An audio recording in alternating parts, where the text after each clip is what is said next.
오늘은 순서에 따라 로마서 4장 아브라함의 믿음이라는 제목으로 말씀을 나누도록 하겠습니다. 우리가 지난 시간에 로마서 3장의 하나님의 의에 대해서 살펴보았죠.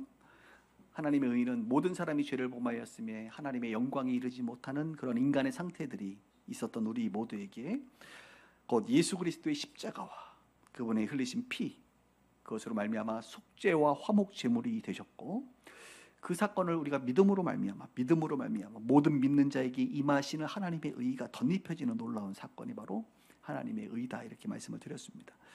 오늘 로마서 4장은 계속해서 바울이 하나님의 이 의라고 하는 부분을 특별히 아브라함이라고 하는 인물을 중심으로 다시 재설득을 해나가기 시작합니다. 왜냐하면 아브라함은 그 당시 유대인이나 아니면 기독교 공동체 헬라인 모두에게 아브라함은 믿음의 조상이었기 때문에 아브라함 또한 이런 방식으로 의로워졌다고 한다면 정말 앞에서 바울이 주장했던 그 의는 마땅히 우리가 받아들일 수 있도록 드릴 수밖에 없는 설득이 되는 것이죠. 그래서 저는 아브라함의 이 의를 넘어 아브라함의 믿음이다, 이렇게 제가 오늘은 좀 설명을 조금 더 광범위하게 여러분들하고 하면서 은혜를 나누기를 원합니다.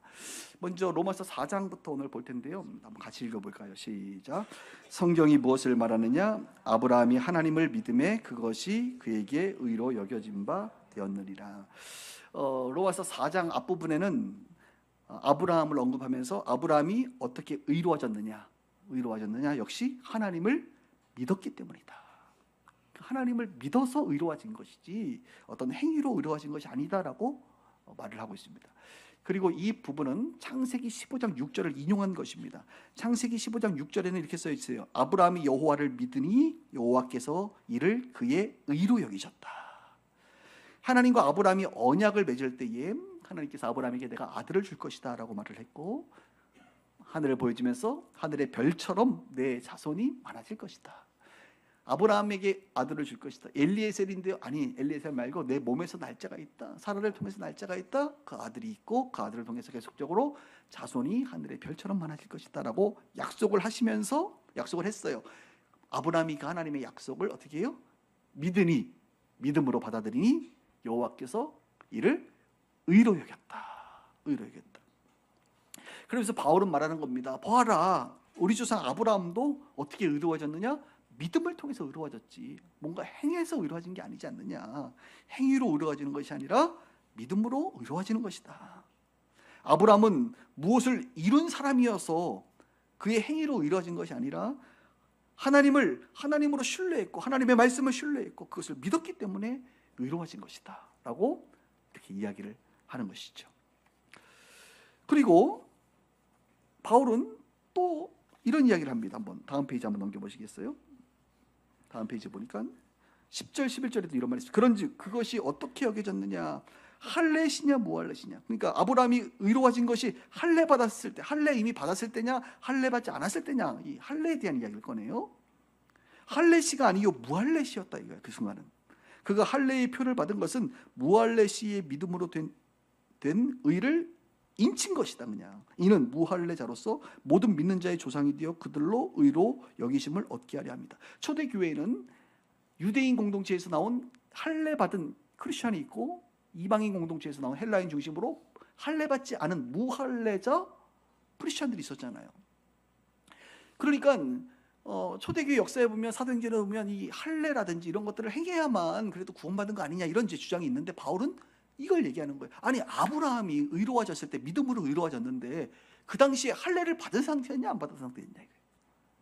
받은 상태였다고 한다면 유대인들은 그것 봐, 할례는 너무나도 중요한 것이고 할례 받은 자들만 믿음이 유효한 거야 라고 말할 건데, 아니, 아브라함이 지금 무할례 시에 할례 받지 않아 있는 상태에 믿음으로 의로워진 거 아니냐라고 주장하는 거예요. 그러니까 이방인들, 헬라인들이 와, 할례가 구원과 아무 상관이 없구나 라고 설득당하게 되는 것이죠. 잘 따라오고 있는 것이죠. 지금 창세기 15장은 아까 말한 것처럼 믿음으로 의로워졌다고 얘기했고, 이 할례는 창세기 17장에 나와요. 언약을 상징하면서 할례라고 하는 것을 상징의 표현으로 한다 이것입니다. 그래서 할례로 의로워지는 것이 아니라 믿음으로 의로워지는 것이다라고 지금 바울이 말하고 있는 것입니다. 할례라고 하는 이 표식이죠, 표식.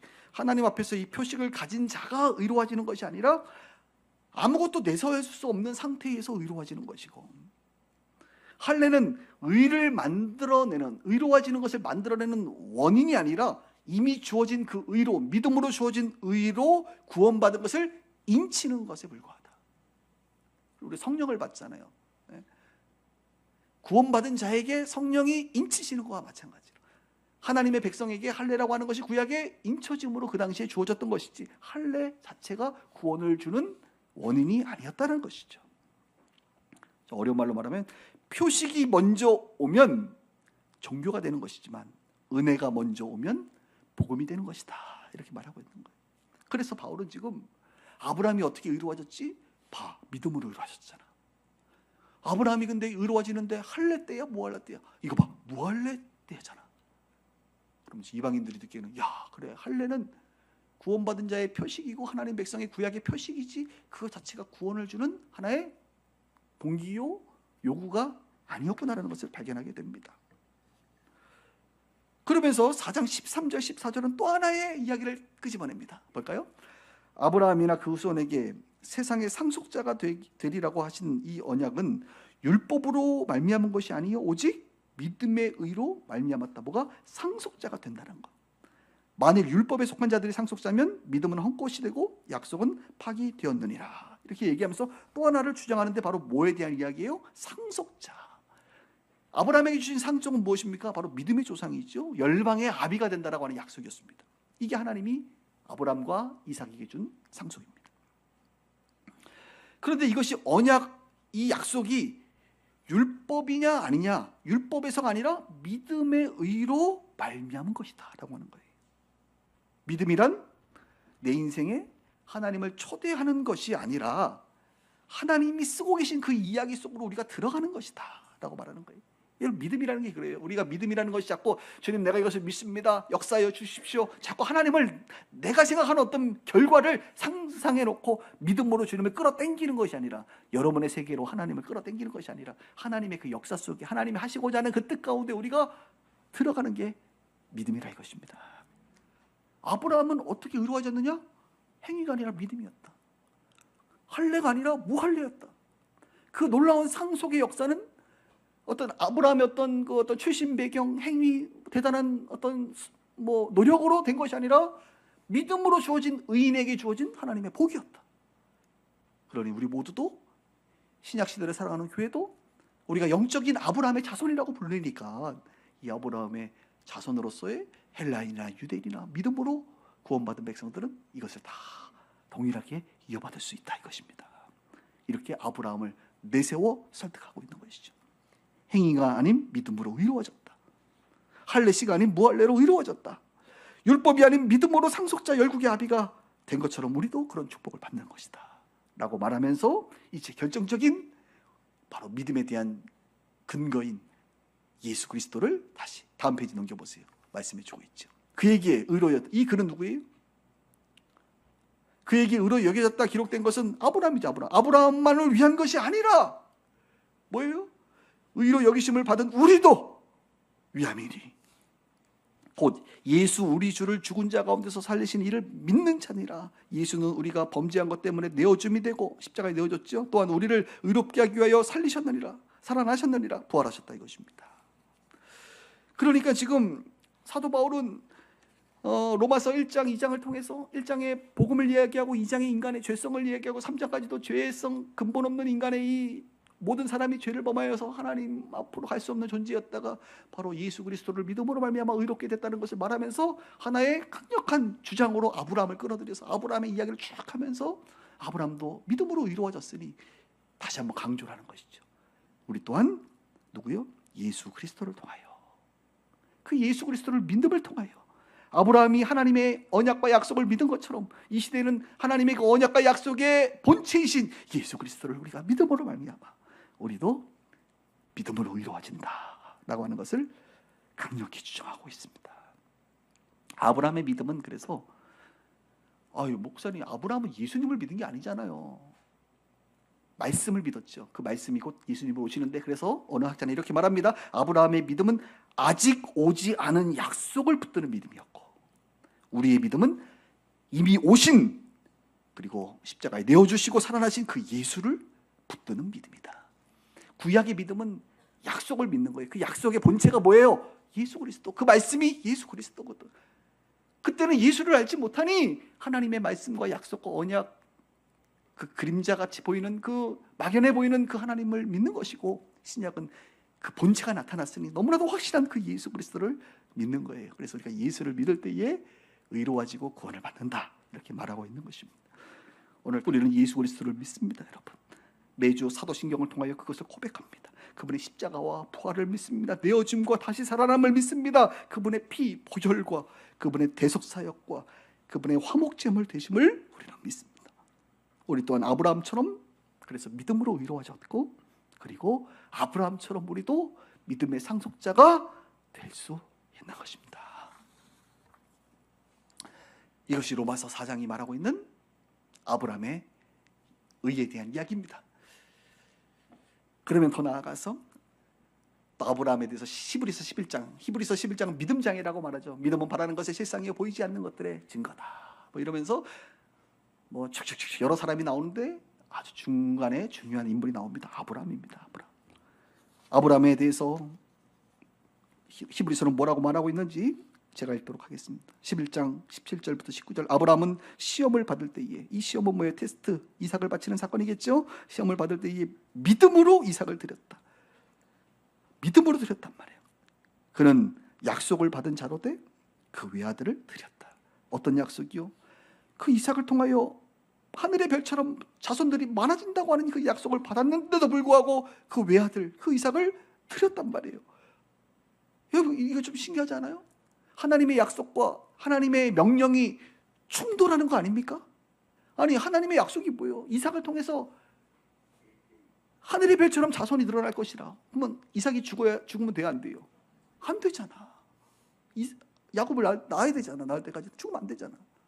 근데 하나님의 지금 명령은 뭐예요? 명령은 이삭을 죽여라야, 죽여라.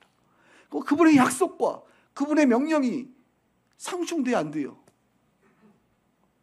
네, 상충되네요. 상충되잖아요. 이때 아브라함은 어떤 선택을 했느냐? 18절. 그에게 이미 말씀하시기를 내 자손이라 칭할 자는 이삭으로 말미암느리라 하셨잖아요. 약속이잖아요. 근데 그는 어떻게 했냐? 그가 하나님이 능히 이삭을 죽은 자 가운데서 다시 살릴 줄로 생각한지라. 비유컨대 그를 죽은 자 가운데서 도로 받으실 것이니라. 자, 아브라함이 이삭을 바칠 수 있었던 그 믿음, 그 확신은 어디서 왔습니까? 그래, 죽이라고 했으니까 죽여. 근데 하나님은 죽인 자도 살리시니까, 죽이면 하나님이 다시 살릴 것이다. 살려서 그 이삭을 통해서 다시 자손을 만들 것이다 라고 하는 상상이 아니라 확신과 믿음이었죠. 거기까지 우리는 생각 못했을 거예요, 그 사람은. 근데 아브라함은 그걸 믿었던 거예요. 그걸 확신했던 거예요. 아니, 지금 제가 말하는 상상이 아닙니다, 여러분. 지금 성경이 정확히 그걸 말해주고 있는데 단지 우리가 모를 뿐이에요. 성경을 대충대충 읽으니까. 바로 부활의 믿음이죠.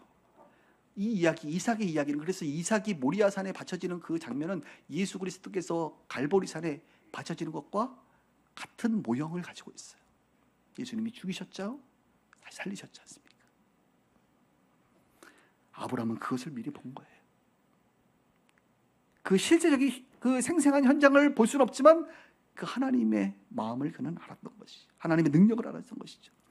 그 결과 아브라함은 믿음으로 의로워짐을 넘어서 어떤 자라고 칭찬을 듣죠. 창세기 22장에 보면 우리가 설교했는데 하나님을 경외하는 자라고 인정받게 됩니다. 자, 여기서 우리는 믿음의 양면성을 보게 됩니다. 이중성을 보게 됩니다. 여러분, 믿음이라는 것은 구원을 받을 때에 주어지는 믿음이 있어요. 이것은 학자들은 구원에 이르는 믿음이라고 말합니다. 이것은 예수 그리스도를 믿는 거예요. 우리가 믿을 때에 구원이 임하잖아요. 이것을 어려운 말로 의로워진다, 칭의다, 중생이다 이렇게 말을 해요. 그런데 우리가 예수 믿은 백성이 됐음에도 불구하고 계속적으로 살아가는데, 이 땅을 살아가는데 또 다른 필요한 게 뭐냐? 믿음이라는 거예요. 믿음. 이 믿음은 뭐예요? 성숙에 이르는 믿음입니다.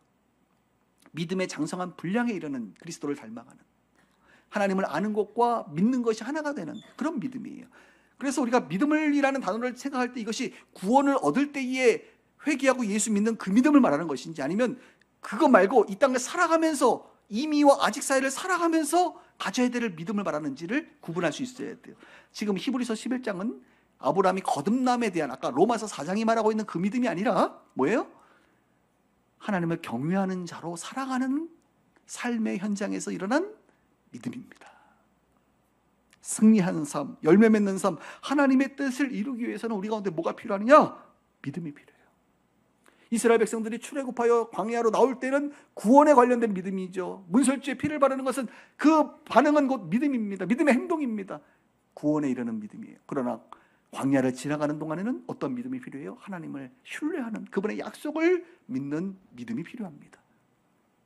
홍해를 건너야 되고 아말렉과 싸워야 되고 물이 없어도 조금 더 걸어야 되고 멈추면 멈추고 가라고 하면 가야 되고 말씀을 지켜야 되고 요단강을 건너야 되고 이 모든 것은 구원과 상관없이 하나님의 백성으로서의 삶의 현장에서 필요한 믿음입니다.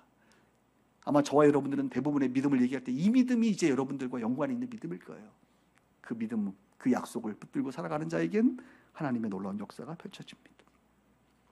믿음이라는 것은 그래서 하나님의 명령과 하나님의 약속이 충돌할 때에 자 이제 어려운 얘기 나옵니다. 믿음 아까 얘기했죠. 하나님의 약속이 있었고 하나님의 그 명령이 있는데 이게 충돌이 일어날 때 여러분들 어떻게 하셔야 되느냐? 하나님의 성품 쪽에 서는 용기가 필요합니다. 그래 하나님은 선하신 분이지. 주님은 신실한 분이지. 주님은 헌하시는 분이 아니지. 실현하시는 분이 아니지. 그분은 모든 것을 역전시킬 수 있는 분이지. 이런 하나님의 성품 쪽에 서는 거예요. 오늘 아브라함이 그래서 하나님의 성품 쪽에 섰기 때문에 이삭을 바칠 수가 있었고 그 결과 너는 나를 경외하는구나 라고 하는 것을 그는 얻게 됩니다. 순종을 우리가 그래서 믿음은 순종과 연관되어 있는데요. 순종은 두려움에서 나오지 않습니다. 순종이라는 것은 두려워서 하는 게 아니라 신뢰해서 나온 거 신뢰. 그래서 성숙한 믿음은 하나님을 두려워하면서도 신뢰하고 가까이 합니다. 이게 경외하는 거예요. 뭐 하세요? 무서워서 합니까? 여러분 기독교 공동체는 자발적 공동체이기 때문에 하나님의 진도가 무서워서 하는 게 아니잖아요. 우리가 그죠? 무서워서 하는 게 아니라 그분을 신뢰하고 그분을 권위 있게 생각하기 때문에 우리는 그분의 말씀에 순종하는 것입니다.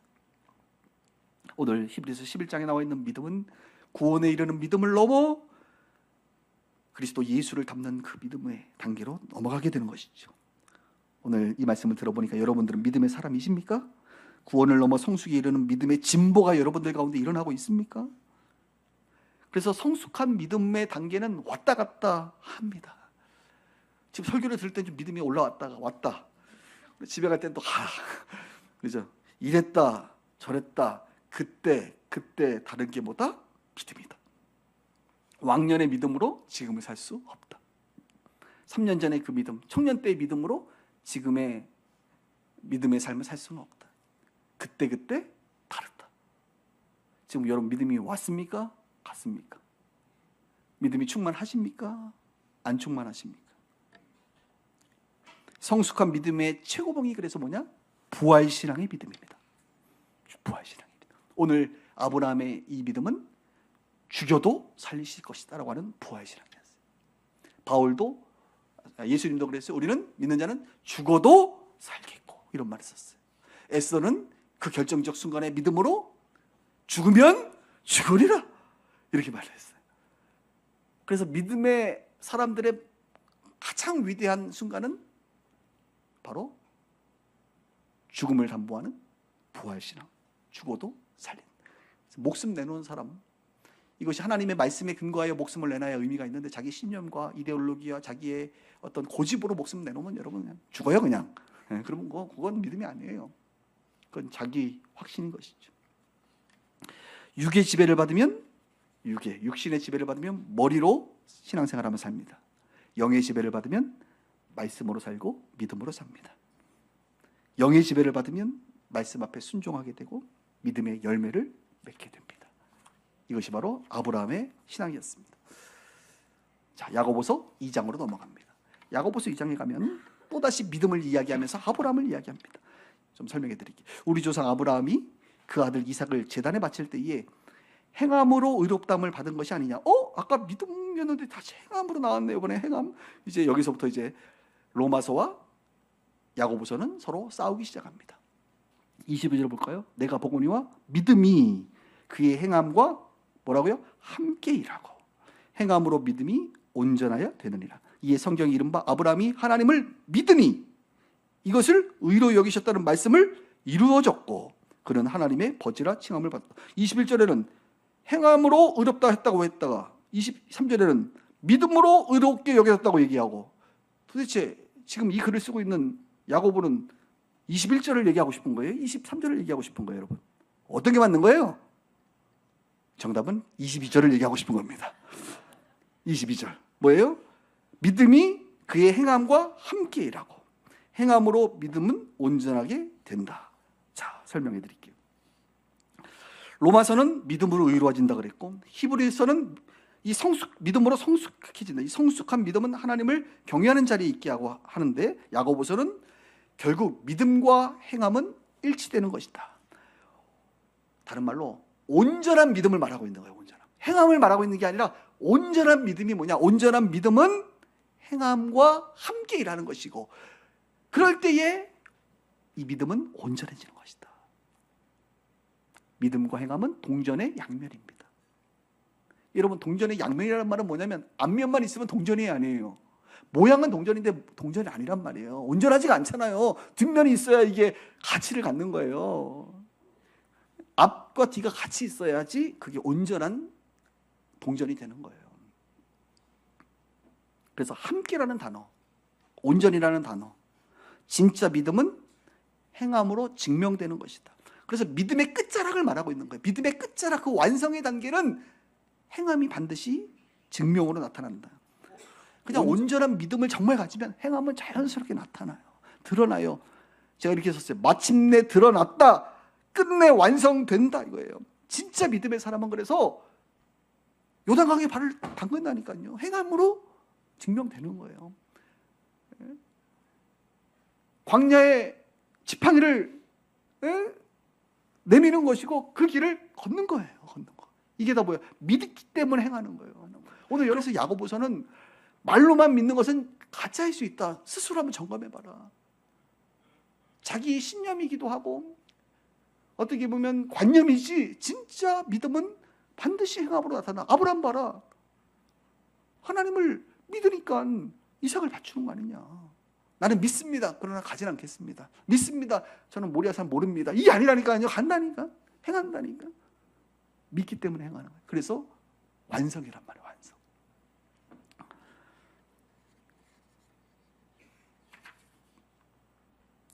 야고보가 말한 행함의 정확한 의미는 공로나 조건이나 대가가 아니라 믿음의 나타남입니다. 행함은 믿음을 대신하는 게 아니에요. 행함은 믿음을 드러내는 거지. 믿음은 행함을 드러내고 행함은 믿음을 드러내는 양면성이 있는. 그래서 로마서는 어떻게 의인이 되는가? 믿음으로 됩니다. 야고보서는 그 믿음은 어떤 믿음인가? 순종과 행함으로 드러난 믿음입니다 라고 말하고 있는 거예요. 바울은 의의 뿌리를 말하고 있고 야고보는 의의 열매를 말하고 있는 거예요. 믿음, 의의 뿌리는 믿음이고 의의 열매는 행함이라는 것입니다. 믿음은 고백에서 멈추지 않아요. 성화의 단계로 넘어가고 마지막 완성의 단계, 영화의 단계로 넘어갑니다. 그래서 믿음은 멈추는 것이 아니라 여러분 움직이는 거예요. 오늘 이게 이제 제일 중요한 말인데, 믿음은 움직이는 거예요. 믿음은 살아있는 거예요. 그래서 우리는 살아있는 믿음이라는 단어를 써요. 우리의 믿음이 지금 머물러 있는지를 여러분 점검하셔야 돼요. 여러분들의 믿음이 머물러 있으면 안 됩니다. 계속 이동해야 돼요. 가만히 있는 믿음이 아니라 움직이는 믿음, 하나님의 말씀에 반응하는 믿음, 순종의 믿음으로 가야 돼요. 이 말은 이렇게도 표현할 수 있습니다. 뭐 대단한 행함을 통해서 거창한 업적을 남기라는 것이냐, 그런 게 아니에요. 기적을 일으킬 만한 그런 믿음을 요구하는 것도 아닙니다. 믿음 때문에 내 감정을 참는 것도 믿음으로 여러분 움직이는 거예요. 믿음 때문에 내 삶에 불편한 것을 감수하는 것도 믿음의 반응이에요. 믿음 때문에 내가 섬김의 자리로 가는 것, 그 주님의 약속의 말씀을 믿기 때문에 기꺼이 헌신하는 것, 이 모든 게 믿음이 움직이는 것이에요. 살아있는 믿음인 거예요. 성경은 우리를 하나님과의 관계에서 종으로 설명합니다. 종. 여러분, 종이 뭡니까? 종. 종은 명령한 것을 행하는 사람을 종이라 그래요. 저는 뭐 하나님 앞에 늘 종이다라고 늘 얘기합니다만 조금 더 좋은 표현은 뭐예요? 백성이에요. 백성. 백성은 뭐예요? 하나님과 관계에서 하나님이 우리를 보호하는 거예요. 종보다는 백성이 낫잖아, 그죠? 종이 나으세요? 근데 더 좋은 단어가 있습니다. 뭡니까? 친구라는 단어가 있어요. 오늘 본문에 뭐라 그래요? 아브라함은 그는 마지막에 하나님의 벗이라 칭함을 받았다. 친구다. 친구는 뭡니까? 종은 명령받는 자고 백성은 보호를 받지만 친구는 사귀는 관계, 사귀는 것. 뜻을 나누는 거예요. 하나님의 친구가 된다는 건 여러분 감히 상상할 수 없는 일입니다. 아브라함이 그래서 하나님의 친구가 되는 거예요. 하나님의 아들 예수를 이 땅에 보내신 것처럼 십자가에 죽게 한 것처럼 자기 아들 또한 바치는 그 삶을 살아갔기 때문에 그런 것입니다. 여러분 종으로만 살고 싶으십니까? 백성으로만 살고 싶으십니까? 아니면 하나님의 친구가 되고 싶진 않으십니까? 여러분의 믿음은 온전해지고 있습니까? 완성의 단계를 향하여 가까이 가고 계십니까? 말씀 정리합니다. 아브라함의 믿음은 하나의 순간이 아니라 하나의 여정이라는 것이에요. 오늘 본 성경을 통해서 로마서는 구원에 이르는 믿음이었고 히브리서는 성화에 이르는 믿음이었고 야고보서는 완성에 이르는 믿음이라고 하는 것이 로마서는 의인이 되는 믿음이고 히브리서는 경외자가 되는 믿음이고 야고보서는 하나님의 친구가 되는 믿음입니다. 고백의 믿음이고 순종의 믿음이고 증명의 믿음이라는 거예요. 믿음은 우리를 구원하시고 그 믿음은 우리를 움직이고 그 움직임이 우리가 누구를 믿는지 무엇을 믿는지를 증명하는 것이 되는 것입니다. 오늘 성경은 우리에게 묻습니다. 너는 믿느냐가 아니라 너의 믿음은 지금 어디를 향하여 가고 있느냐라고 묻고 있는 것입니다. 저는 여러분들의 믿음이 과거에 머물러 있지 않기를 바랍니다. 오늘 설교를 통해서 앞으로 더 멀리 나가고 더 깊이 나가기를 축원합니다. 우리 모두 하나님의 벗이 되기를 바라고 그래서 제가 이렇게 썼어요. 하나님의 여러분이 벗이 되면요 저도 하나님의 벗이 되면 우리가 어떤 관계인지 아세요? 친구의 친구가 되는 거야. 우리 다 친구가 될 수 있어. 우리가 믿음의 여정을 함께 걷는다면 우리 모두는 친구가 될 수 있어요. 그래서 그렇게 친구로 살아갔으면 좋겠습니다.